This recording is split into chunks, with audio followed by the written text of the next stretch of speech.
She keeps asking for her daddy, and I don't know when he'll be here. The charge nurse said it in the doorway of room 7, pediatric ward, at 6:15 in the evening, which was 15 minutes after the shift technically ended for the nurse, who was still sitting in the chair beside the bed. She said it not as an accusation, but as information, which was how Wren Calloway usually received it, as a fact that required a decision. Wren was 26 years old. She had been a pediatric nurse at Milford Children's Hospital for 3 years, and had developed, over those 3 years, the particular skill of knowing when leaving was the right call, and when it wasn't. She looked at the 4-year-old in the bed, small, dark-haired, her temperature still elevated from the fever that had brought her in that afternoon, her eyes open, and working through the quiet distress of a child who is unwell in an unfamiliar place, and wants the one specific person who makes it all make sense. "I'll stay a bit longer," Wren said. The charge nurse nodded and left them. Wren turned back to the girl. "Your name is Rue," she said. "And your daddy is coming. He's just driving very fast." Rue looked at her with the careful, assessing eyes of a child, deciding whether to believe something. "How do you know he's driving fast?"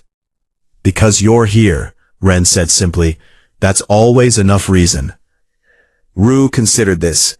Then she held out her hand. Wren took it.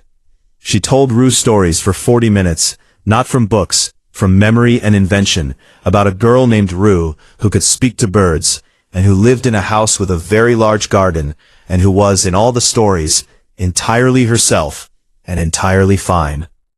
Rue's grip on her hand loosened as the fever eased slightly. Her eyes got heavier. When the door opened at 7 o'clock, Wren was still in the chair.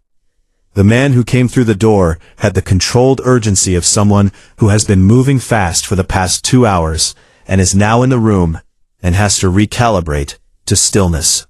He was 33 years old, in a rumpled shirt, and he looked at his daughter first, assessing, the way parents assess, the rapid check that confirms she is there, and she is breathing, and she is going to be all right.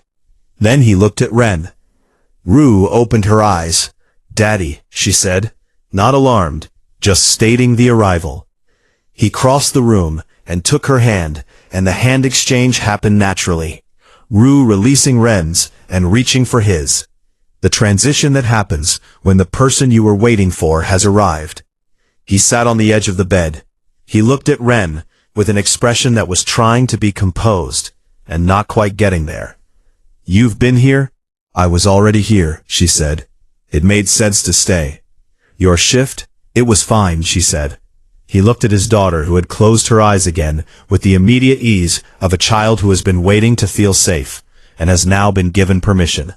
He looked at this woman who had stayed in an uncomfortable chair for over an hour, holding a small hand and telling stories, on her own time, and for no particular reason except the obvious one. His name was Callan Vore, 33 years old. He was the founder of Vore Capital, a private equity firm with assets across healthcare, technology, and real estate. He was, in the vocabulary of the financial press, a billionaire, which was a word that told you something about his balance sheet and almost nothing about the man who had driven 90 miles from a conference in Hartford because his daughter's temperature was 103 and she was asking for him.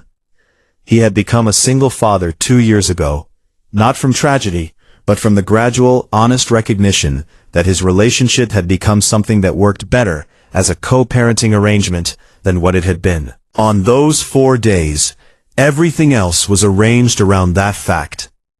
He had not expected the nurse to still be in the chair. He had not expected his daughter to fall asleep so peacefully in a hospital room. He stayed until 9. Rue's fever broke properly at 8:30, and she slept in the easy way of children whose bodies have finished the immediate work. He sat beside her and did not reach for his phone once, which was unusual, and which felt correct. At 9 o'clock, Wren came back, not as his daughter's nurse, just to check, because she had been thinking about room 7 on her way to the hospital cafeteria and had come back up. He was at the window. She stopped in the doorway. "She's better," she said, reading the room. Yes, he said. Thank you. He turned. I don't know how to say thank you for what you did. The scale of it seems wrong for a word. She needed someone to hold her hand, she said. I was there. You were off shift, he said. She didn't know that, she said. He looked at his daughter sleeping. What made you stay? She thought about it honestly. She said your name, she said, like it was the whole answer to everything. And I thought, the least I can do is be here until the answer arrives. He was quiet for a long time. Rue's monitor beeped its quiet, regular rhythm. I've been funding a nursing scholarship program through my foundation for 3 years, he said finally. I started it because I believed in what nurses do. I think I understood it as an idea. He looked at her. Tonight, I understood it as a fact. She looked at Rue. It was just a chair and some stories, she said.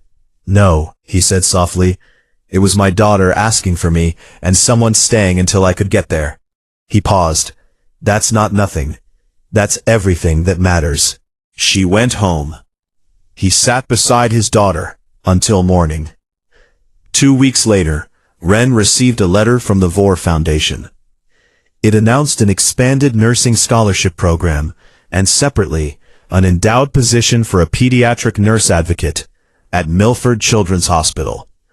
A funded role specifically for a nurse whose work included extended patient presence, family support, and after-hours care.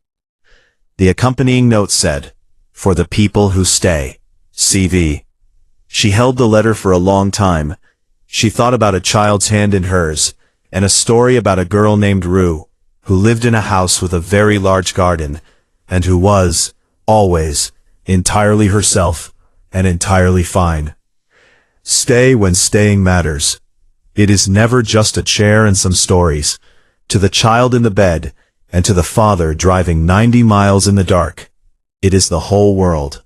If this story touched your heart, please like, share, subscribe, and comment. Let's spread more stories of kindness and hope together.